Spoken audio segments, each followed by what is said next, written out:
بەناوی خوای بەخشندەی میهرەبان سڵاوتان لەبێ عزیزان خۆشحاڵم لە ئەڵخەیەکی دیکەی بەرنامەی گفتوگواتمەوە خزمەتیەوە یازوو خۆشەویست بەڕێزان تەوەری ئەم جارەی بەرنامەی گفتوگۆکردنە سەبارەت بە پرسێکی دووبارە زۆر جار کە ناوی دەهێنرێت و باز دەکرێت لە میدیاکان ئەویش پرسی گەندەڵیە. ئایا گەندەڵی چییە؟ جۆرەکانی گەندەڵی چین؟ لەناو جۆرەکانی گەندەڵیدا ترسناکترین جۆری گەندەڵی چییە؟ ئایا کامێک لە جۆرەکانی گەندەڵی لە ئێستادا لە عێراق و لە ناوچەکە بەتایبەت لە هەرێمی کوردستان زۆر چەکەرەی کردووە و گەشەی کردووە. چارەسەرەکان چین بۆ پرسی گەندەڵی؟ کابینەی داهاتوو یاخود کابینەی نوێ حکوومەتی هەرێمی کوردستان دەمێکە بانگەشێوە دەکات کە لەسەر پرسی گەندەڵی دەوەستێت و چاکسازی پلانی هەیە بۆ چاکسازیکردن. ئایا دەتوانێت چاکسازی بکە؟ ئەمانە و چەند بابەتێکی دیکە لەم ئەڵقەی بەرنامەی گفتوگۆ بە میوانداری هەریەکە لە بەڕێزان مامۆستا عومەر عەلی چاودێری سیاسی لە شاری سلێمانیەوە، هەروەها بەڕێز ئاری عەبدوڵڵا سەرۆکی ڕێکخراوی ستۆپ لە هەولێرەوە لەگەڵمان دەبێت. بەڵام دوای ئەم راپۆرتە دەگەڕێمەوە لای ئێوە و دەست بە گفتوگۆکانمان دەکەین.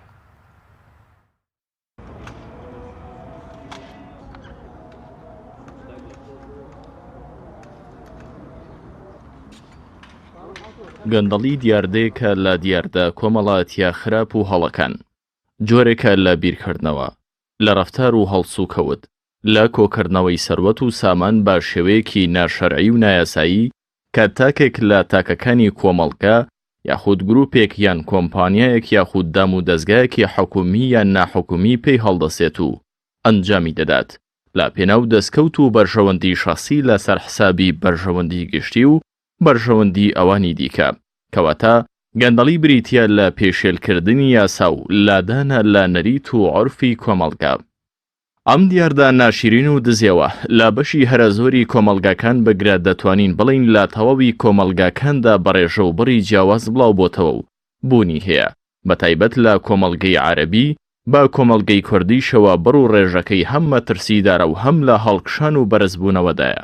گەندەڵی و سەروەری یاسا دوانەیەکی پێچەوانن، بۆ مانای لە غیابی یاساونەبوونی لێپرسینەوەی یاسایی تۆوی گەندەڵی بە ئاسانی چەکەرە دەکات و زۆر بازووی گەشە و نەش و نما دەکات و گەورە دەبێت. با پێچەوانەشەوە بوونی یاسا و لێپرسینەوەی یاسایی وا دەکات تۆوی گەندەڵی خاکێکی بەپیت نەدۆزێتەوە بۆ گەشە و نەش و نماکردن و گەورە بوون. دیاردەی گەندەڵی بە مەترسیدارترین دیاردەی نەرێنی دادەنرێت بۆ سەرئاسایشی نیشتیمانی و تێکدانی پەیوەندیە کۆمەڵایەتیەکان، چونکە ئەم دیاردەیە هەموو جومگە سەرەکی و هەستیارەکانی دەوڵەت دەگرێتەوە، لەوانە سوپا، هێزەکانی ناوخۆ و تەندروستی و پەروەردە و شاروانیەکان و بازرگانی و کرین و فرۆشتن و هەموو سێکتەرەکانی دیکە. ئەوەی جێگەی مەترسیە گەندەڵیە گەورە و مەترسیدارەکان لەلان خەڵکان و گروپی دەستڕۆیشتووی ناو حکوومەت و دەسەڵاتەوە ئەنجام دەدرێن. کەسانێک ئەنجامی دەدەن خاوەن پێگە و پۆستی گەورن، پلەی وەزیفی بەرزیان هەیە، دەسەڵات و هێزی تایبەت بە خۆیان هەیە کەوا دەکات ڕوبەڕووی هیچ جۆرە لێپرسینەوەیەک نەبن، نەیاسا و نەدادگاکان ناتوانن سنوورێک بۆ ئەو فەسادە بەربڵاویان دابنێن کە بە ئاشکرا ئەنجامی دەدەن. بەڵام لە بەرامبەردا هەم یاسا و هەم دادگاکان خەڵکانی سادە و بێپشت و پەنا لە سەر بچووکترین گەندەڵی دادگایی دەکەن و فڕیان دەدەنا کونجی زیندانەکانەوە. باشکرا و لە میدیاکاندا باز لە دۆسیەکانیان دەکەن و بەدەنگی بەرز قسەی لەسەر دەکەن و بڕیاری تون لەم بارەیەوە دەردەکەن. خودی ئەم حاڵەتەش بۆ خۆی جۆرێکی زەقە لە گەندەڵی و مەترسیداریشە، چونکە دادگاکان وەک تۆڕێکیان لێدێت لە بریگرتنی ماسیە زل و سەرە گەورەکانی گەندەڵی، ماسیە بچووک و باریک و لاوازەکان دەگرێن. جۆرەکانی گەندەڵی زۆرن، بەڵام لە باوترین جۆرەکانی بریتین لە بەرتیل و خزم خزبێنە و واستە و دزینی پارەی گشتی. لا گرنگترین هۆکارەکانی بەربڵاوی گەندەڵیش بۆ نەخوێندەواری و لاوازی ئاستی هۆشیاری کۆمەڵگە و زاڵبوونی سیستەمی عاشاری بە سەرسیستەمی کارژێری دەوڵەت دادەنرێن.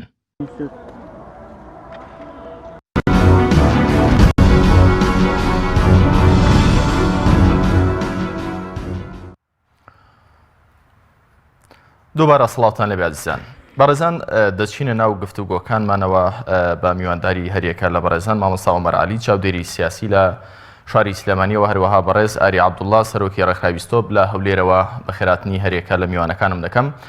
مامۆستا عومەر سڵاو لێبێت. سەرەتا دێمە لای بەڕێزتان، وەک لە راپۆرتەکەش ئاماژە بە پرسی گەندەڵی کرا، مەتنێکی لێ باس کرا. ئەگەر بەڕێزتان کەمێک لەسەر پرسی گەندەڵی بوەستن چۆن وەسفی دەکەن؟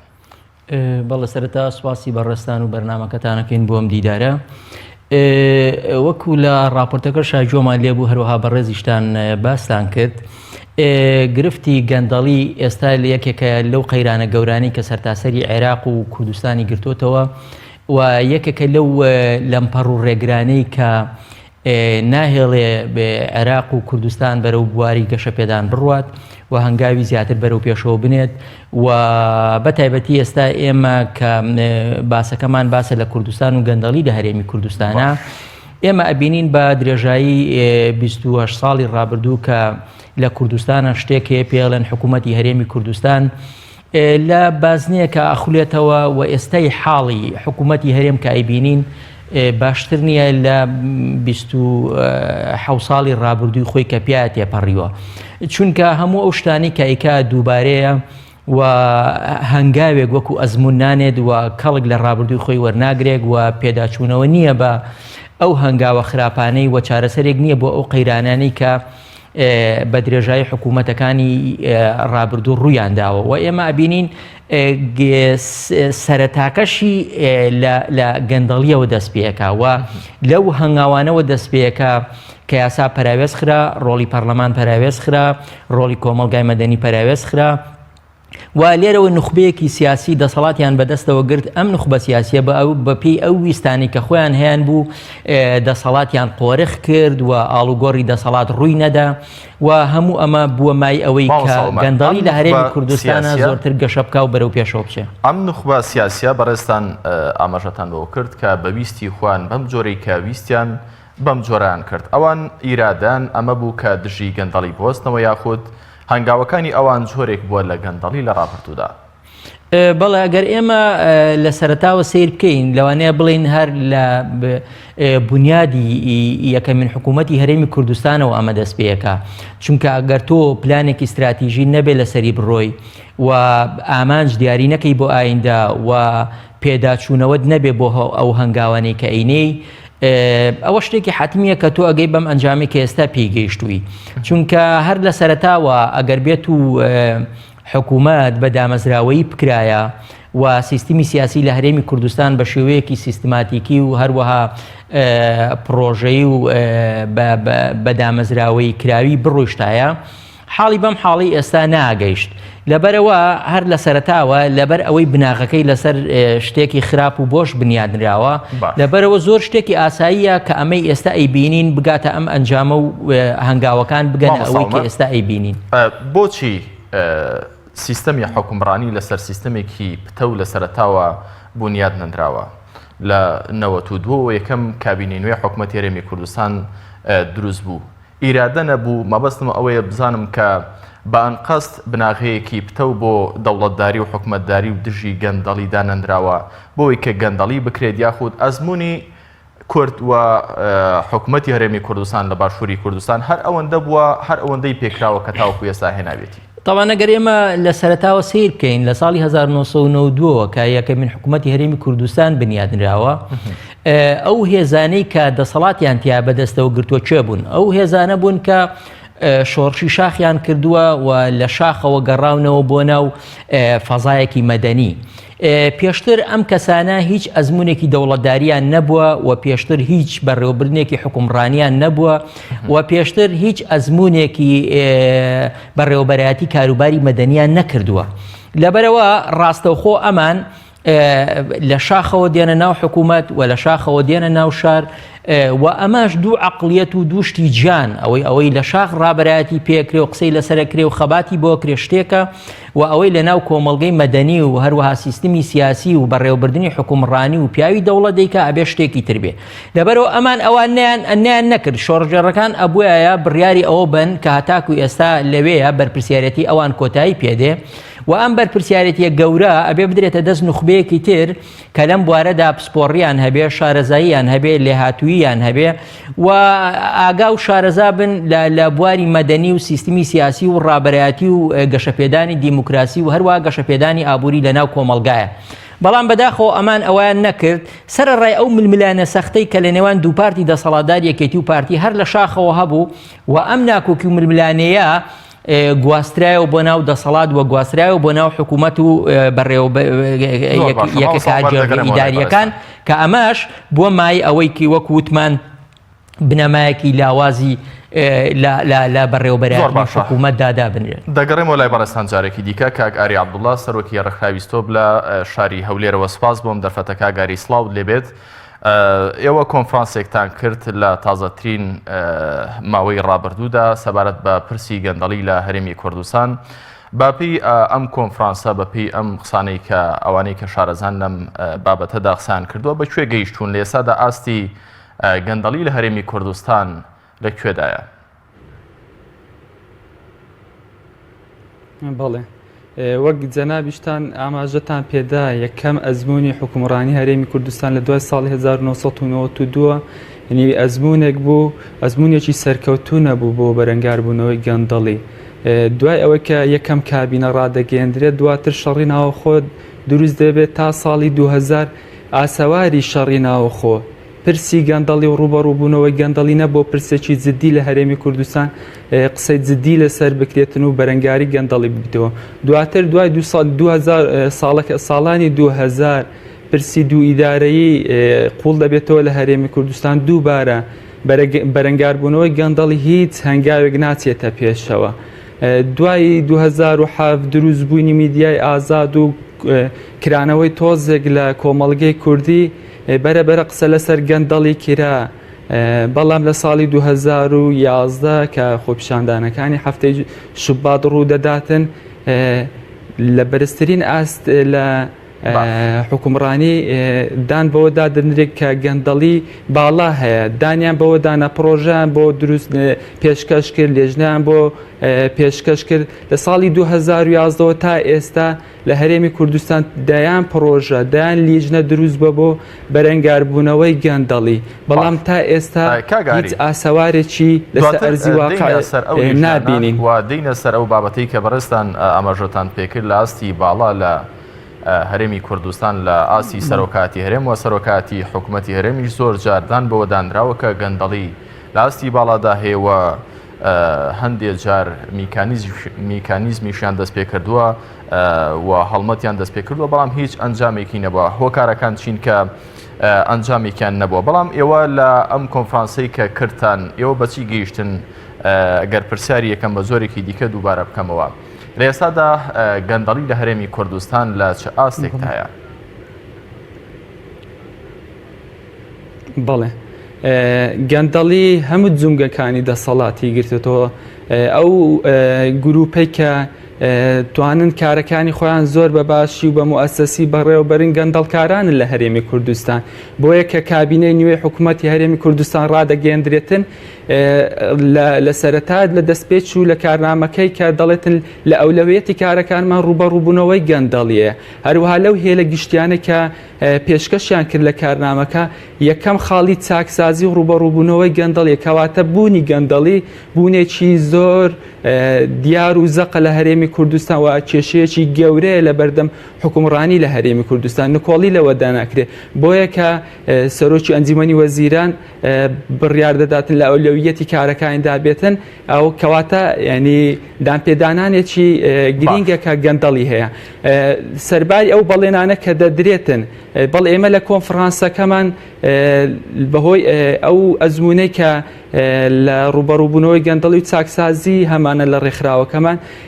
راپۆرتێکمان ئامادە کردبوو وەک نەخشە ڕێگایەک بۆ چاکسازی و ڕوبەڕووبوونەوەی گەندەڵی. ئێمە لەو راپۆرتە کە دابەشی چەند بەشێک کرابوو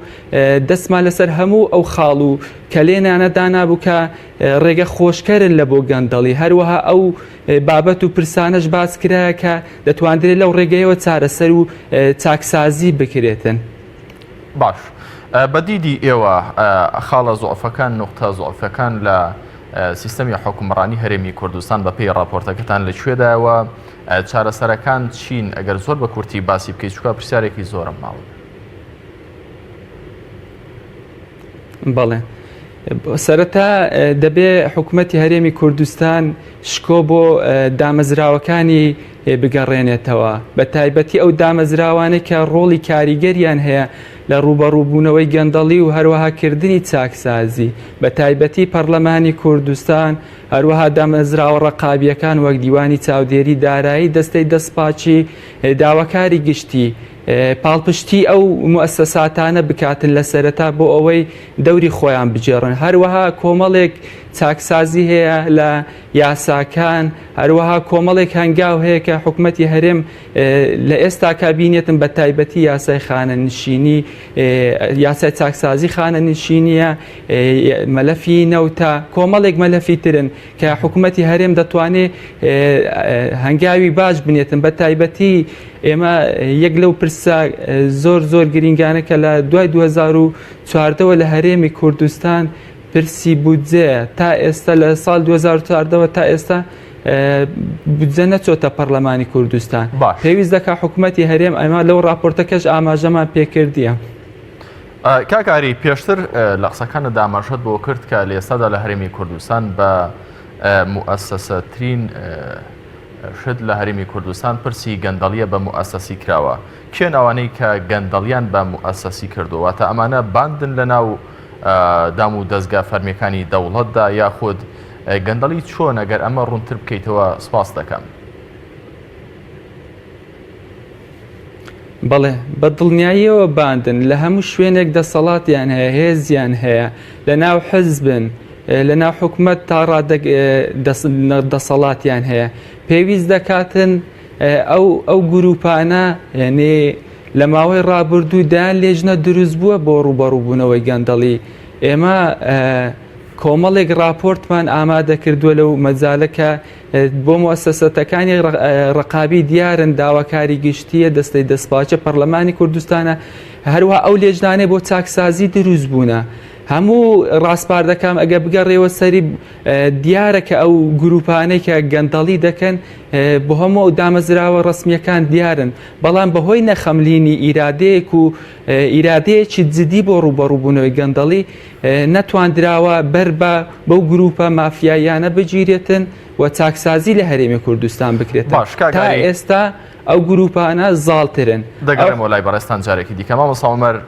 کاگاری قسەیەکی جوانی هوڕژاندەویش ئەوەیە کە گەندەڵی لە هەرێمی کوردستان بە موسسە کراوە و یەکێک لە خاڵە لە پێشینەکانی کابینەی نوێی حکوومەت ئەوەیە کە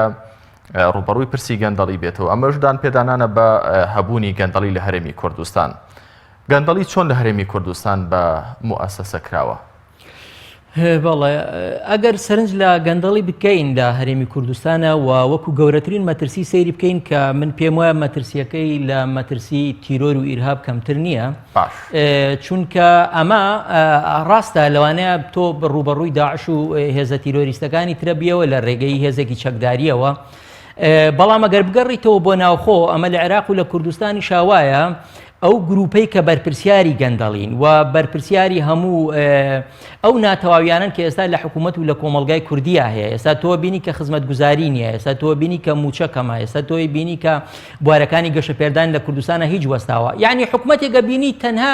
ئەرک و بەرپرسیارەتی بۆتە موچەدان لەیەکی مانگەوە هەتاکو سی مانگ تەنها موچاداوە ئەگەر ئەم حکوومەتە موچەدانی نەمێنێ ئایا بەرپرسیاریەکانی حکوومەت و ئەرکەکانی چییە و ئەو وەزیفانی کە هەیەی لە بەرامبەر خەڵک و بەرپرسیارەتەکانی بەرامبەر خەڵک چی جێبەجێ کردو و چیەکە لە هەموو بوارەکانە لەبەرەوە بەڕاستی ڕوبەڕووبوونەوەی ئەمە هەروە ئاسان نییە چونکە بە بڕای من لە زۆربەی ئەو دەوڵەتانی کە بەو شێوەیە گەندەڵی هەیە شتێکی پێڵن دەوڵەتی قوڵ ئەم دەوڵەتی قوڵە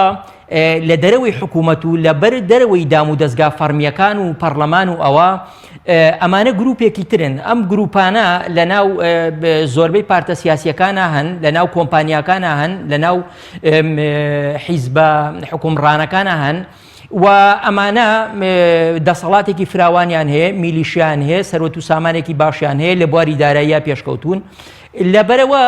ڕێگە ئەگرن لە هەر کەسێک بەرە ڕووی ئەو ئامانجانە ببێتەوە کە ئەوان دیاریەکەن بۆەوەی جێبەجێ بکەن و هەنگاوی بۆ بنێن چونکە ئێمە بینین ئێستا بۆ نمونە تۆ لە هەرێمی کوردستانە ئەوانەی کە گەندەڵیەکەن جۆرێک لە جۆرەکان پەیوەندیەک و تۆڕێک بەیەکیانەوە ئەبەستێتەوە بەڵام لە دەرەوەی ئەوانە چیتر هەیە ئەوان هەندێک پارتت هەیە ئۆپۆزیسیۆنە هەندێک ڕێکخراوی کۆمەلگای مەدەنیت هەیە و هەندێک و کەمێک میدیای ئازادت هەیە ئەمانە هیچ توانا و دەسەڵاتێکیان نییە کە بتوانن بەرژەوەندی ئەوان بخەنە ژێر پرسیار یان ئەوان بەرنە بەر دادگا ویان وان لێ بکە فشارێکی ئەو تویان لەسەر دروست کاکە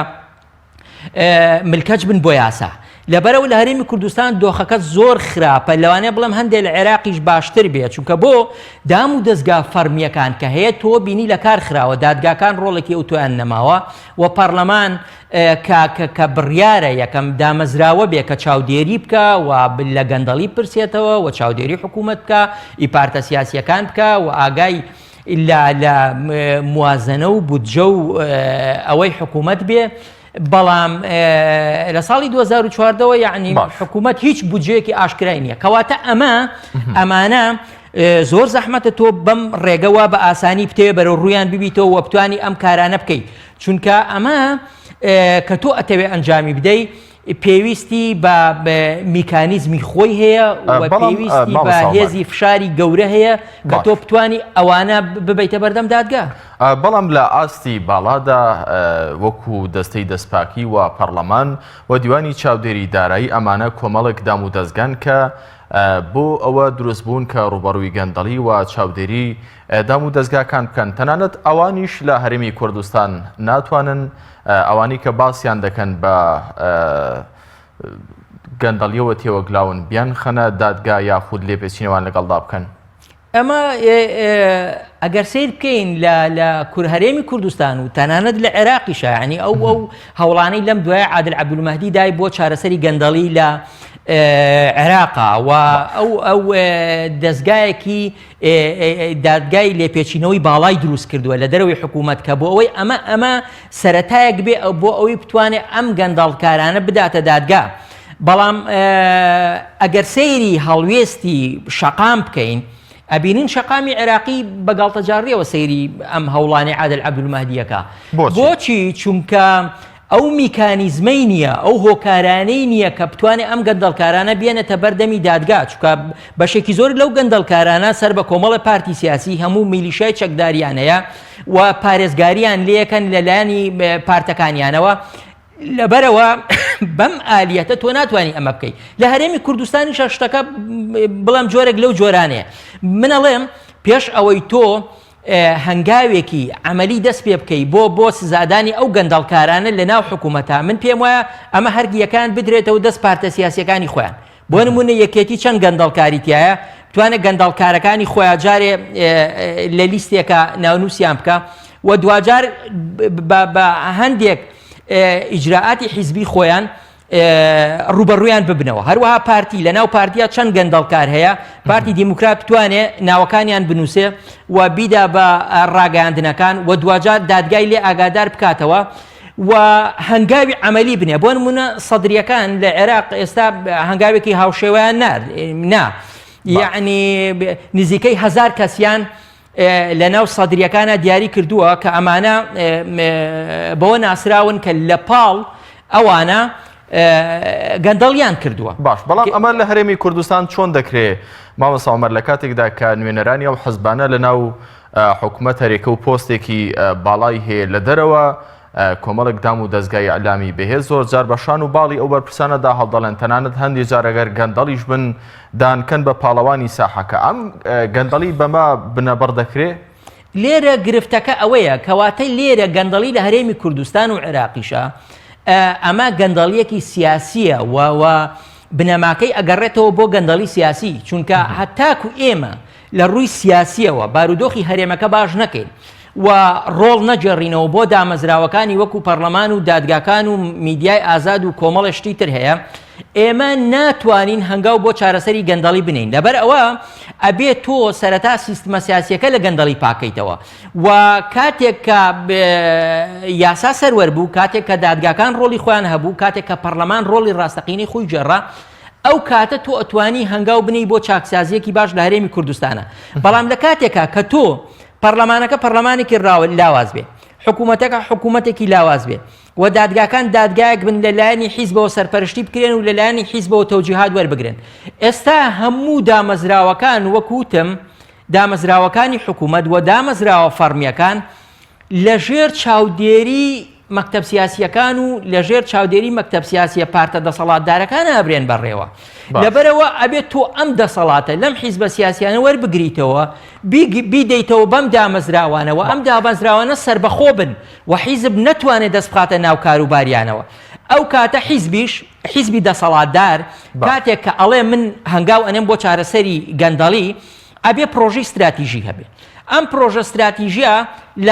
لەگەڵ پلانی قۆناغبەندی هەبێت. ئەم دووە هاوشانی یەکتر بڕۆن و ئێستا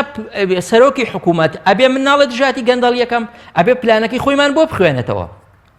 پاشان ئەم پلانە بخاتە بواری جێبەجێکردنەوە. ئەبێ مودەی زەمەنیمان بۆ دابنێ بڵێ لە ماوەی بڵێ لە ماوەی بۆ نمونە بڵێ لە ماوەی 100 ڕۆژە ئێمە پلانێکمان هەیە و ئەمانەوەی لە بواری چارەسەری گەندەڵیا هەنگاو هەڵبگرین ئەوە لە ماوەی ئەم 100 ڕۆژەیە چارەسەر بکەین و جێبەجێ بکەین. بەڵام تۆ هەر قسە بکەی و هەروە بە شێوەیەکی گشتی بڵێ ئێمە چارەسەری گەندەڵی پێم وایە هەنگاوی چارەسەرەکە بەم شێوەیە لە کابینەکانی ڕابردووشدا لە ئاستی باڵا تەنانەت لە ئاستی سەرۆکاتی حکوومەت و هەرێمیش هەندێک جار کۆمەڵێک پرۆژە خراونەتە ڕوو بۆ ڕای گشتی لە هەرێمی کوردستان کە ڕوبەڕووی گەندەڵی دەبنەوە دەست پێ دەکەن. بەڵام بۆچی ئەم پرۆژانە هیچ شوێن پێیەکیان دواتر دیار نەبووات؟ هۆکارەکەی هەر ئەوەی کە بەڕێزت ئاماژەی پێدەکەی کە سەقفێکی زەمەنی نەبووە یاخود پرۆژەکان تەنها وەهم بوون و ناوبوون لە واقعدا ناوەڕۆکێکیان نەبوو و ئیرادەیەک نەبووە بۆ جێبەجێکردنیان. بەڵێ من ناڵێم یعنی دڵسۆزی نەبووە. بەڵێ لە حکوومەتەکانی پێشوشە خەڵکی دڵسۆزی شەبوون و پرۆژەی جددی باشی شەبووە و ئەم پرۆژانە بە باشیش پێشەش کراون کە جێبەجێ بکرێن. بەڵام ئەوەی ئیشکالی گەورەیە لە جێبەجێکردنی ئەم پرۆژانەیە وەکوتم پلانەکە سەقفێکی زەمەنی دانانێ بۆ چارەسەرکردنەکەی بەڵکو بە شێوەیەکی گشتی بەو شێوەیە هەنگای بۆ هەڵەگرێت. لەبەرەوە من ئەڵێم ئەگەر بێت و لەم کاتەیە کە تۆ ئەتەوێ ئەم شتانە چارەسەر بکەی پێویستت بە کەسانی تایبەتمەندی شەیە ئەبێت دوو مەرجیان تێدا بێ. یەکەمیان دڵسۆز بن و مێژوویەکی پاکیان هەبێ، دووهەمیان کەسانی پسپۆر بن. لەبەرەوە ئەگەر ئەم کەسانەش ئەبێت لە حکوومەتەکەی تۆیان دیاری بکرێن. من ئەڵێم ئێستا حکوومەتی ئەم جارە ئەگەر ئەیەوێ ئەم پلانەی کە هەیەی بەباشی سەرکەوێ و جێبەجێ بکە پێویستە ئەو ستافەی کە لەگەڵ یاتێ ئەم دوو سیفەتەیان تیابێ. یەکەمیان خەڵکانی پاک بن، دووەمیان خەڵکانی پسپۆر بن. ئەنجا ئەمە تەنها ئەوە نابێت تۆ وەزیرەکان بگۆڕی و بەم شێوەیە حکوومەت پێکبێنی. ئێستا یەک ستافێکی گەورەی حکومڕانی لەگەڵایە لە بەڕێوەبەرە گشتیەکان، لە ڕاوێژکارەکان، لە وەکیل وەزیرەکان. هەموو ئەمانە ئەبێت تۆ بنەمایەکی مەبدەئیت هەبێ لەسەر چ بنەمایەک تۆم کەسانە دانی یان ئایا هیچ گۆڕانکاری هەر ئەمانە هەرەوەی حکوومەتەکەی پێشون و جارێکی تر بۆ جێبەجێکردنی ئەم پلانەش هەر پشت بەمانە ئەبەستیتەوە ئەگەر هەر بەو شێوەیە بێ پێم وانە بتوانە سەرکەوتنێکی زۆر بەدەست بێنێ. بەڕێستان ئاماژەتان پێکرد پێویستە حکوومەت کەسانێک دەستنیشان بکات کە شارەزا بن و کەسانی دەستپاکیش بن. ئێستا بینەران بەشێکیان کە جوان لە ئەم گفتوگۆیە ڕەنگە بڵێن لە هەرێمی کوردستان لە ئاستی پلەی باڵای زانستی کەسانی پسپۆرمان هەیە، بەڵام کە باس دێتە سەربابەتی دەستپاکی کەسانی ئەمین بەڕاستی ناومێد بوون چونکە زۆر جار باس لە پرسی گەندەڵی کرا و هیچ شوێن پێکی دیار نەماوە. لە هەرێمی کوردستان کەسانێکمان هەن کە باوەڕ پێکراو بن و ئەمین بن بۆی کە ئەم پرسان ڕادەست بکرێت و بە ئەنجامی بگەێنن. بەڵێ ئەگەر سیر بکەین ئێمە نابێ ڕەشبین بین و نابێ بێ ئومێدیش بن. من پێم وایە لەناو هەموو پارتە سیاسیەکانە خەڵکانی پاکیشن، خەڵکانی دڵسۆزیشن و خەڵکانی پسپۆڕیشان. بەڵام گرفتەکە لەوەیە ئێمە لە ناو پارتە دەسەڵاتدارەکانیشە تەنانەت لە ناو خودی پارتەکانی خۆیانیشە خەڵکە دڵسۆز و پاکەکان پەراوێز ئەخرێن لە ناو خودی ئەو حیزبانەشە. بۆ چونکە ئێستا ئاراستەکە بە ئاراستەیەکی چۆن ئەڕوا؟ ئاراستەکە بەوە ئەڕوا کە گروپێک ئەم گروپە ئەبێ هەمویان هاو ئامانج بن وەکو یەک بن بیرکردنەوەیان لە یەکترەوە نزیک بێ ئەنجا ئەتوانن بەشداری ئەو گروپە حکومڕانیە بکەن کە ئەچنە دەسەڵاتەوە. لەبەر ئەوە من پێم وایە لە ناو هەموو پارتەکانە خەڵکی دڵسۆزن، بەڵس ئایا ڕێگە خۆشەکرێ بۆ خەڵکە دڵسۆزانە کە بەشداری حکومڕانی بکەن؟ ئەمە کێشەکەیە. زۆر جار باس لەوە دەکرێت کەسانی دڵسۆز لە قۆناغی ڕابردووشدا پێش حکومڕانی لە شاخ ئەوانە بوون کە شەهید بوون، ئەوانەی کە بەشێکیشیان ماونەتەوە دڵسۆز نەبوون، مەبەستیان شتی دیکە بوو ماونەتەوە وتر هاتوونەتە ناو ساحەکە لەگەڵەوەدا کە کەسانی دڵسۆزیش هەن لەو قۆناغەدا لە ئێستاشدا هەن، بەڵام دەسەڵاتێکی ئەو توان نییە. کاک ئاری دەگەڕێمەوە لای بەڕێستان مامۆستا عومەر ئاماژەی بۆ کرد کە گەندەڵی سیاسی لە پێشەوەی گەندەڵەکانی دیکەیە، هەتاوەکو گەندەڵی سیاسی بنەبەر نەکرێ ناتوانرێت گەندەڵی کارژێڕی و گەندەڵی دارایی لە هەرێمی کوردستان بنەبەر بکرێت. ئێوە بە پێی ئەو توێژینەوانەی کە کردوتانە لە ناوەندەکەی خۆتان بەکوێ گەیشتون، ئایا گەندەڵی سیاسی لە پێش جۆرەکانی دیکەی گەندەڵیەوە لە هەرێمی کوردستان؟ بەڵێ مامۆستا عومەر زۆر بە جوانی ئیشکالەتیەکانی سیستەمی سیاسی لە هەرێمی کوردستان باسکردنامێ بگەڕێمەوە سەر ئەو خاڵە.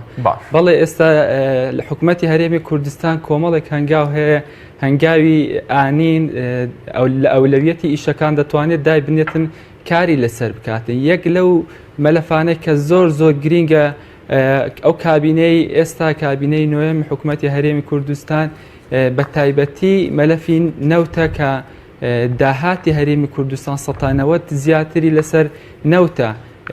مەلەفی نەوت تا ئێستا لە هەرێمی کوردستان مەلەفێکی ناشەفافە، لە بۆ هاوڵاتیانی کوردستان دیارنی ئەو مەلەفە چۆن دەڕوا بەڕێوە بە چ شێوازێکە، لە بۆ پەرلەمان دیار نییە، لە بۆ هەموو دامەزراوەکان ناڕوونە. پێویست دەکا حکوومەتی هەرێم ئەو کابینەیە مەلەفی نەوت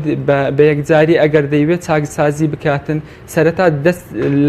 دەست پێ بکات لە مەلەفی نەوت. لە ماوەی ڕابردوو لە کابینەی پێشوو حکوومەتی هەرێم چە هەنگاوێکی نا لەم بارەوە بە تایبەتی هێنانی کۆمپانیای دیلۆیت بۆ چاودێری وربینی لە سێکتەری نەوت. پێویست دەکا بەڵام ئێمە بەو لێکۆڵینەوانی کە لەسەر ئەو دۆسیە کردمان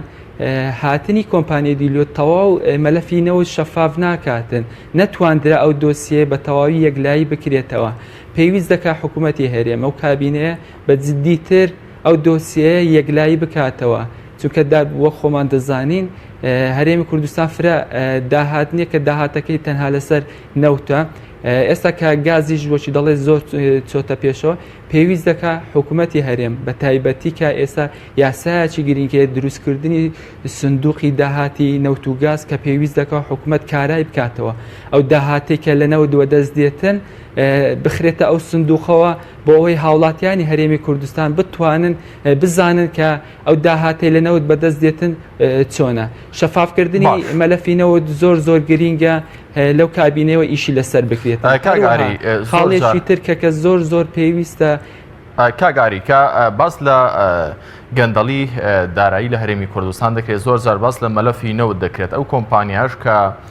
هێندرا دیلۆیت بەوە بوو کە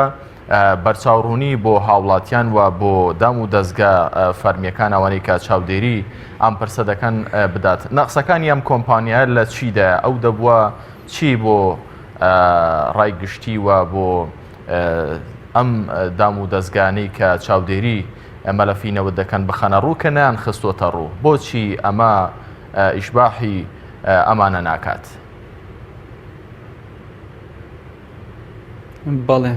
بەڵێ ئێمە کۆمەڵێک موەسسەساتی کەمان هەیە لە هەرێمی کوردستان دەتواندرێ ئەو کۆمپانیای هەماهەنگی لەگەڵیان هەبێتن، ئەو لێکۆڵینەوەی ئەو وردبینەی ئەوان دەیکەن پژڕاست بکرێتەوە لە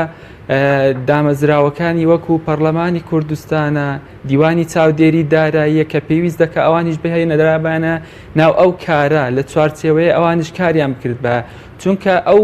ئەرقامانای کە دیلۆیت وردبینی تێدا دەکات هەر ئەو ڕقەمانەیە کە حکوومەتی هەرێم پێشکەشی دەکاتن، ئیشێکی تر ناکاتن کە بێتن وردبینی لە داهاتە بکاتن کە دەگەڕێتەوە لە هەرێمی کوردستان چی بەسەردێ. ئیشکالی گەورە لە مەلەفی نەوت لە هەرێمی کوردستان داهاتی نەوتە، ئەو داهاتی کە بەدەست دێتن کە دێتەوە هەرێمی کوردستان نازاندرێت چی بەسەر بێتن. کێشەی گەورەی مەلەفی نەوت قەرزەکانە، تا ئێستا لە هەرێمی کوردستان نازاندرێ ئێمە چەند قەرزارین حکوومەتی هەرێم لە سەرەتای ئەو کابینێژ ڕایگەاند ئەوان بەسەر کابینەیەکی قەرزارەوە بوو کەوتونە بۆیە تا ئێستا ژمارەیەک دیار نییە کە حکوومەتی هەرێمی کوردستان چەند قەرزارە چۆن دەدرێتەوە بۆ هاوڵاتیان بخاتە ڕوو بڵێ کە حکوومەتی هەرێم ئەوەندە قەرزدارە. بەڵێ ئەرچی حکوومەتە بە دەرەجەیەک لە ماوەی ڕابردوو بڕیاروا بوو فەرمانگەیەک دروست بکرێت لە وەزارەتی دارایی بۆ فەرمانگەی قەرزەکان بیتن ڕوونکردنەوەی قەرزەکانی هەرێمی کوردستان بەڵام تا ئێستا دروست نەبووە پێویست دەکا حکوومەتی هەرێمی کوردستان بە جددی ئیش لەسەر ئەوە بکاتن ئەو قەرزانە بۆ ڕای گشتی ڕوون بکاتەوە بۆ پەرلەمان ڕوون بکاتەوە ئێمە چەند قەرزارین لە هەرێمی کوردستان دەیان لێدوانی جیاوازمان هەیە لە بەرپرسان لە وەزیر لە ڕاوێژکاران لە سەرۆکی حکوومەت کە هەریەکە و ڕقەمێکی جیاواز دەرن کە هەرێمی کوردستان قەرزارە ئەرچی حکوومەتە ئەو قەرزە یەکلا بکاتەوە چۆن ئەو قەرزە دەداتەوە ئەو قەرزە نەبێتە بارگرانیەک بە سەرشانی هاوڵاتیان و موسەخۆرانی هەرێمی کوردستان. زۆر باشە کاکاری مامۆستا عومەر جارێکی دیکە دەگەڕێمەوە لای بەڕێستان هاوڵاتیان کە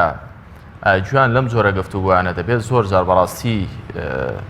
ناومێدن لە پرسی چاکسازی لە هەرێمی کوردستان بەو پێی کە نەحەقیشیان نییە بەو پێی کە لە هەرێمی کوردستان تاوەکو ئێستا کەسێک نەبیندراوە لەسەر پرسی گەندەڵی بدرێتە دادگاوە عقوبەیەک وە سزا وەربگرێت کە شایستەی ئەو گەندەڵی بێکە کردووەتی لەگەڵەوە کە هیچ کەس حاشا ناکە کە گەندەڵی لە چه ئاسێکدا لە هەرێمی کوردستان. پرسیارەکە ئەوەیە بۆچی لە هەرێمی کوردستان ناتوانرێت بە تایبەت بەرپرسان کە تێوە دەگرێن لە پرسی گەندەڵی بدرێنە دادگا. بەڵ ئەگەر سەرنج بدەین چارەسەر و ئەرکی چارەسەری بەرپرسیارەتی بێ چاکسازی لە بواری گەندەڵیە تەنها نابێ ئەرکی حکوومەت بێ بەڵکو ئەم ئەرکە دابەشە بێ بەسەر زۆر لایەنی ترە یعنی ئەبێ خەمێکی گشتی ناو کۆمەلگا بێ هاوڵاتیەکی شەقام لە خەمی ئەوەدا بێ پارتێکی سیاسی لە خەمی ئەوەدا بێ کۆمەلگاکانی ڕێکخراوەکانی کۆمەلگەی مەدەنی لە خەمیدا بن هەروەها میدیاکان بە شێوەیەکی بەرنامە بۆ ڕێژرا و کاری بۆ بکەن. ئەمە یەکەمین ئەرکی بەر سەرشانی دامەزراوە فەرمیەکانی حکوومەتە کە هەنگاو بۆ ئەمە هەڵبگرێ و هەروەها دامەزراوە فەرمیەکانی وەکو پەرلەمان و سەرۆکایەتی هەرێم و هەروەها حکوومەت بتوانن ئەمە بەرپرسیارەتی ئەوانە هەنگاو بۆ ئەمە هەڵبگرن. بەڵام ئایا لە کاتێکا کە ئەمان هەنگاو بۆ ئەمە هەڵ ناگرن ئایا چارەسەر چییە؟ یعنی ئێمە پەنا بۆ چ ڕێگەیەکی تر بەرین. ئێمە لێرەدا نابێ وامان لێبێ هاوڵاتی بێئومێت بکەین بێهیوا بکەین بڵین ئیتر تەواو هەموو شتێک کۆتایی پێاتوە وە گەندەڵی چارەسەری نییە نەخێر یعنی بۆ هەموو گرفتێک ڕێگەچاری خۆی هەیە یعنی جۆرەها ڕێگەچارە هەیە ئەشێ لەم ڕێگەیەوە کە پارتە دەسەڵاتدارەکان و پارتەکانی ناو حکوومەت هەنگاو بۆ ئەوە هەڵ نەگرن چونکە ئەوان خۆیان هۆکاری سەرەکی گەندەڵین لە هەرێمی کوردستانە لەوانەیە زۆر گرانە زۆر ئاسان نییە تۆ ئێستا لە ناو پارتە دەسەڵاتدارەکانە ئەم هەنگاوە بنیت چونکە ڕوبەڕووی جۆرەها شتە بیتەوە لەبەر ئەو لەم پەڕانەی کە لە بەردەم تا دروستە بن ئاسان نییەوە بە ئاسانی تیان پەڕێنی یعنی بۆ نمونە حتا ئێستا کاک مەسرور کە باز لە چارەسەری گەندەڵیەکە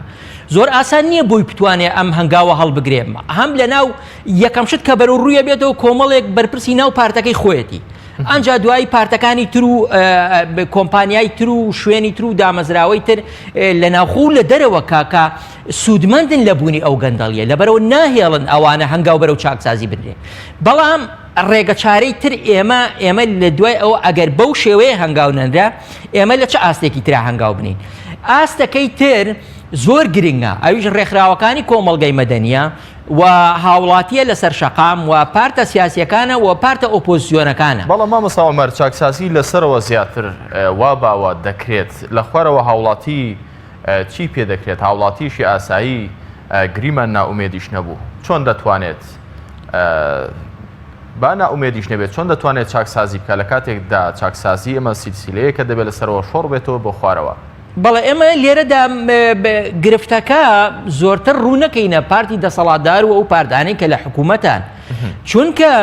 ئەمە خەمێکی گشتیە و خەمیشی شەقامە لەبەر ئەوە ئێستا ئێمە لە هەرێمی کوردستانە گەر سەرنج بدەین زۆرینەی خەڵکی ناڕازیە و لە دەرەوەی حکوومەتە ئەو پەرلەمانی کە تۆی بینی هەڵبژێراوە نزیکەی لە 60 بۆ 65 خەڵک دەنگی پێداوە زۆرینەی خەڵک دەنگی پێ نەداوە زۆرینەی خەڵک ناڕازیە لە سیستمی سیاسی لە ئەدای حکوومەت لەو گەندەڵیانەی کە هەیە و بەشێکی زۆر لە ڕێکخراوەکانی کۆمەڵگەی مەدەنی ناڕزایی دەرەبرن و ڕخنیان هەیە میدیا ئازادەکان بە هەمان شێوە تەنانەت هەندێک خەڵک لە ناو پارتە سیاسیە دەسەڵاتدارەکان و حکومڕانەکانیشە ئەوانی شەڕ ڕخنیان هەیە کەواتە لێرە زۆرینەیەکی ڕەخنەگر و ناڕازی لەسەر بارودۆخەکە هەیە بەڵام ئایا بەرنامە و پلانێک چییە کە ئەم هەڵوێستانە یەک بخە یەک ئاراستەیان بکە و بە دیدێکی نیشتیمانیەوە هەنگاو هەڵبگرن بۆ ئەوەی مەترسیدارترین شت ئەمڕۆ لەسەر کوردستان و لەسەر هەرێمی کوردستان کە گەندەڵیە بنەبڕی بکەن لەبەرەوە تۆ پێویستی بە پلان و بەرنمەیەکی هاوشێوەی لەم شێوە هەیە بۆ نمونە تۆتەوێ ئەگەر لە کەرتی تەندروستیە هەندێک کۆمەڵێک گەندەڵی هەیە و ئەندامانی ئەم کەرتان ناڕزاین لە ئەدای حکوومەت و وەزیرەکەیان و ئەوەی کە لە ناو کەرتەیە هەیە ئەگەر بێت و ڕێکخراوێکی کۆمەڵگەی مەدەنی و پیشەییان هەبێ ئەمانە هاو هەڵوێز بن لە ناو یەکترا ئەتوانن بە فشارێک لە ماوەی هەفتەیەکدا چی داواکاریان هەبێ بۆ چارەسەری گەندەڵی لە وەزارەتی تەندروستیە چارەسەری بکەن هەروەها هەموو وەزارەتەکانی تریش کەواتە لێرە ئێمە جیاوازی و نەبوونی هاو هەڵوێستیە لە ناو هاوڵاتیان و لە ناو پارتە ئۆپۆزیسیۆنەکان و لەگەڵ ناو خەڵکە ناڕازیەکەشە کەواتە ئەگەر پلانێکت هەبێ بۆ یەخستنی ئەم هەڵوێستانە پێم وایە ئەو کاتە حکوومەت دەخیشتە ژێر فشار و ناچاریشەکەی کە هەنگاو بەرەو چاکسازی ئەم پلانە دەبێت شێ هەی بێ و شێ جێبەجێیکا لە کاتێکدا کە ئەمە شتێکی ڕوون و ئاشکرا لە هەرێمی کوردستان ڕێکخراوەکان بە تایبەت ڕێکخراوەکانی کۆمەڵگەی مەدەنی ئەوانیش زۆر جار باز دەکرێن کە پاشکۆی حەزبەکانن لە کاتێکدا کە حەزبەکان شوێن پێیان بۆ دیاری دەکەن دەڵێن پێ لەو شوێنەدا بنێ ئەوان چۆن دەتوانن هاو هەڵوێزن بێکەوە بۆ ڕوبەڕبوونەوەی ئەم چەمکە گەندەڵی لە کاتێکدا حەزبەکان لە ئاستێکی باڵادا دژایەتی یەکتر دەکەن ڕاستە ئەمە هەیە بەڵام لە هەمان کاتیشا کۆمەلگای کوردی خاڵی نەبووتەوە لە خەڵکانی دڵسۆز و لە ڕێکخراوی باش و لە خەڵکانی پیشەیی باش کە بە دڵسۆزیەوە هەوڵەدەن و ئێمە ڕۆژانە هەوڵەکانیان ئەبینین کەواتە ئەمەش ئەبێ لەلایەن هەندێک لەو ڕێکخراوانی کۆمەڵگەی مەدەنیەوە کە خۆیان بە دڵسۆزە زانن و مێژوویەکی پاکیان هەیە لە خەباتکردن بۆ بە دیموکراسیکردن و گەشەپێدانی هەرێمی کوردستان و بۆ بە دامەزراواییکردنی و بە بەردەوامی ڕەخنەیان لە گەندەڵی و لە دامەزراوەکانی حکوومەت و پارتە سیاسیەکان گرتووە هەڵبەتە ئەمە ئەبێ پلانێک بێ لەم ڕێکخراوانەوە دەست پێ بکە یان ئەو پارتە سیاسی ئۆپۆزیسیۆنانی کە هەن ئەبێ هەندێ بە خۆداچوونەوە بکەن هەندێ مراجعات بکەن ئایا هۆکاری ئەوە چییە لە خولەکانی پێشووی حکوومەتە ڕۆڵیان کاریگەر نەبووە نەیانتوانی و فشاری جدی لەسەر حکوومەت دروستکەن ئایا چه هەڵەیەکیان کردووە ئەو شێوازە ناسەرکەوتوانە چین بۆی بیگۆڕن بۆ شێوازی سەرکەوتوو بەدیدی تۆ ئەم هێزانە کە ئۆپۆزیسیۆن بوون و شیعاری چاکسازیان بەرز کردوتەوە زۆر جار ئەوان نەخسەکان لەکوێدا بۆ کە نەیانتوانیوە بیکەن لە کاتێکدا لە چەند ساڵی ڕابردوو بەڕاستی ئۆپۆزیسیۆنێکی بەهێز لە هەرێمی کوردستان هەبوو و هەندێک ئیرادە خەریک بوو زاڵ بەهی ئۆپۆزیسیۆن بەسەر ئیرادەی گەندەڵی لە هەرێمی کوردستان بۆچی نەیانتوانی نەخسەکە هۆکارەکەی هەر ئەمە نییە کە بەشێک لەو هێزانە خۆشیان زۆر جار کە چوونەتە ناو حکوومەتەوە لە پرسی گەندەڵی تێوەگلاون بەڵێ یعنی یەکێک لە هۆکارەکان ئەوەیە ئەم ئۆپۆزیسیۆنە لەگەڵ لەسەر کۆمەڵێک ئامانجی هاوبەش ڕێک نەکەوتون و هەر یەکەیان بەجیا چۆتە بەری ئۆپۆزیسیۆنەوە ئێمە زۆر جار لەو بەرە ئۆپۆزیسیۆنە بینیمانە ئۆپۆزیسیۆن دژی ئۆپۆزیسیۆن بووە یعنی هەندێک دژایەتی و ناکۆکی کە لەگەڵ پارتێکی ئۆپۆزیسیۆنی ترا کردوێتی ئەوەندە لەگەڵ دەسەڵاتە نەی کردووە لە هەمان کاتدا هەندێک هەنگاویان ناوە ئەم پارتە ئۆپۆزیسیۆنانە کە زۆر هەوڵی بەرژەوەندیە حیزبیەکانی خۆیان و کەسایەتی حیزبیەکانی خۆیانیان داوە لەبەرەوە کۆمەڵێک بەرژەوەندی گشتی هەیە و کۆمەڵێک خەمی شەقام هەیە ئەمانە لە هەندێک جارە خەڵکی شەقامیان بەجێهێشتووە ئەوان جارێکە گەڕاونەوە چوون بەشداری حکوومەتیان کردووە و لە هەمان کاتدا هەڵوێستێکی یەکگرتوانیان نەبووە بۆ نمونە لە هەڵبژاردننی عێراقا ئەنجومەن نوێنەرانی عێراقا کاتێک کە بینیمان تەزویرێکی زۆر کرا و دەنگێکی زۆر دزرا ئەبینین لە دوای ئەوە لە جیاتی هەڵوێستێکی جدیان هەبێ و پارتە دەسەڵاتدارەکانی حکوومەتی هەرێم ناچار بکەن کە بۆ هەڵبژاردننی پەرلەمان نەهێڵن ئەوە دووبارە بکاتەوە ئەبینین بە هیچ مەرجێک بەشداری هەڵبژاردننی پەرلەمانی شەکەنەوە دیسان هەمان شت دووبارە بێتەوە و لەبەرەوە ئێمە ئەبینین ئێستا ئۆپۆزیسیۆن ئەو پێگە بەهێزەی جارانی نەماوە کە جاران هەیە. زۆر باشە مامۆستا عومەر. کاک ئاری، مامۆستا عومەر باس لەوە دەکات کە دەڵێن نابێ ئێمە ناومێت بین سەر ڕایەوەی کە لە ئاستی باڵادا چاکسازی نەکرێت ئەگەر ئیرادەش هەبێت، بەڵام دەکرێت شەقام و ڕێکخراوەکانی کۆمەڵگەی مەدەنی فشار دروستکەن و لە فشاری خوان نەکەونیەوە وەکو ڕێکخراوی کۆمەڵگەی مەدەنی و بەڕێستان وەکو سەرۆکی ڕێکخراوی ستۆپ سەرنجتان چیە لە سەرام قسەی ئایا بەجددی دەتوانرێت کە فشار دروست بکرێت لەسەر حکوومەت و لانە پەیوەندیدارەکان ڕێکخراوەکان دەتوانن فشارە دروست بکەن؟ کاک کارزان هەر بۆ بیرهێنانەوە ئێمە هەموو ئەو پرۆژانی چاکسازی لە 2011ەوە بە ساڵی 2015 و 16ەوە کە دەیان پرۆژە دایان لێژنە دروست بوون بەشی زۆری دەگەڕێتەوە بۆ ئەو ئیرادەی شەقام خڕوشانی شەقام خۆپیشاندەران لە هەرێمی کوردستان دەورێکی زۆر باڵایان هەبوو کە ناچار بە دامەزراوە ئازبەرزەکان لە سەرۆکایەتی هەرێم حکوومەت حیزبەکان ناچار کران کە پرۆژە بۆ چاکسازی دان بەوە دابنێ کە گەندەڵیەکی فراوان هەیە. بەڵێ دەوری شەقام زۆر بوو لەوەی کە ئەو هێزانە بیر لەوە بکەنەوە یان دان بەوە دابنێ کە گەندەڵی هەیە لە هەرێمی کوردستان. بەڵێ قسەکانی مامۆستا عومەر من لەگەڵیمە شەقام دەوری سەرەکی دەبینێتن لەوەی کە چاودێری ڕقابە بێتن بەسەر حکوومەت. ئەو حکوومەتە ئێستا کە لە شوێنەی کە دێتن بەڵێنی چاکسازی دەداتن زۆر دەبێت کۆمەڵگە چاوکراوەتر بێ ئەو هێزانەی لە دەرەوەی حکوومەتن چاوکراوەتر بن چاودێری هەنگاوەکانی حکوومەت بکەن. ڕێکخراوەکانی کۆمەڵگەی مەدەنی دەتوانن باشتر چاودێری بکەن حکوومەتی هەرێم کە بەڵێنی چاکسازی دەداتن لە خاڵی یەکەم لە کارنامەکەی باز لەوە دەکاتن بە 13 خاڵ. وەکو دوا پرسیار بۆ بەڕێستان کاتی بەرنامەکەشم وە خەریکە بەرەو کۆتایی دەڕوات. حکوومەت بە تایبەت کابینەی تازەی حکوومەت بەڕێز کاک مەسرور بارزانی باس لەوە دەکات کە ئیرادەی هەیە بۆ چاکسازی لە هەرێمی کوردستان. کۆمەڵە کەسیش لە دەوروبەری هەن کە ئەو ئیرادان هەیە. ڕێکخراوەکانی کۆمەڵگەی مەدەنیش ئەزمونێکیان هەیە لەگەڵ هێزە ئۆپۆزیسیۆنەکان لە ئامادەکردنی راپۆرت بۆ چاکسازی. ڕێکخراوەکانی کۆمەڵگەی مەدەنی چۆن دەتوانن هەمانگیەکی وا دروست بکەن لەگەڵ حکوومەت لەگەڵ کابینەی نوێ بۆەوەی کە سوودێک لە ئەزمموی ئێوە وەربگرن؟ بەڵێ یەک لە ئەرکەکانی ڕێکخراوەکانی کۆمەڵگەی مەدەنی فشارکردنە چاودێریکردنە داکۆچیکردنە ڕێکخراوەکانی کۆمەڵگەی مەدەنی لەو سۆنگەوە دەتوانن چاودێری حکوومەت بکەن. ئەو پرۆژانەی کە بە گرنگی دەزانن دەتوانن پێشکەشی لایەنە پەیوەندیدارەکانی بکەن. ئەو دۆسیانەی کە بە گەندەڵی دەیبینن دەتوانن بریدەنە ئەو دامەزراوانەی ڕقابەی کە لێکۆڵینەوەی لەسەر بکەن. ڕێکخراوەکانی کۆمەڵگەی مەدەنی دەتوانن زیاتر فشار لەسەر دامەزراوەکان بکەن لەسەر حکوومەت بکەن کە بوو دەورەی سەرچێ خۆی هەڵبستێتە چاکسازی بکاتن کە خۆیان دەڵێن چاکسازی لە ئەولەوێتی کارەکانیانە بەو پێوەرانەی کە خۆیان بەو بەڵێنانەی کە خۆیان داویانە چاودێریان بکەن. ئەو 4 ساڵە لە ژێر چاودێری و ڕقابەی ڕێکخراوەکانی کۆمەڵگەی مەدەنی بن. زوو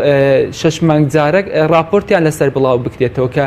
حکوومەتی هەرێمی کوردستان پابند نەبوو بۆ بەڵێنەی کە داوێتی بۆ چاکسازی بۆ ڕایگشتی ڕابگەیەندرێتن کە حکوومەتی هەرێمی کوردستان کۆمەڵێک سزای لەسەر هاوڵاتیان داناوە بە تایبەتی لەسەر موچەخۆران بڕینی دەرماڵی بڕووی بە ڕاگررتنی پلەی وەزیفیانە کە پێویست دەکاتن حکوومەتی هەرێمی کوردستان ئەو شتانە لەسەر هاوڵاتیان هەڵبگرێتن. ڕێکخراوەکانی کۆمەڵگەی مەدەنی دەتوانن دەوری کاریگەر بڵێ. بەڵێ بەڕێزان بەم جۆرە کۆتاییمان هێنا بە مەڵخەی بەرنامەی گفتوگۆ هیچ کاتێکم نەماوە. سپاس بۆ هەرێکە لە میوانەکانم بەڕێز عومەر عالی چاودێری سیاسی لە سودۆکانمان لە شاری سلێمانیەوە، هەروەها بەڕێز ئاری عەبدوڵڵا سەرۆکی ڕێکخراوی ستۆپ لە شاری هەولێرەوە. سپاس بۆ ئامادەبوونی بەڕێزتان تا بەگەیشتنەوە لە ئەڵقەیەکی دیکە و لە گفتوگۆیەکی دیکە ولاکتان بەخوای گەورە دەسپێرم. خاتان لەگەڵ.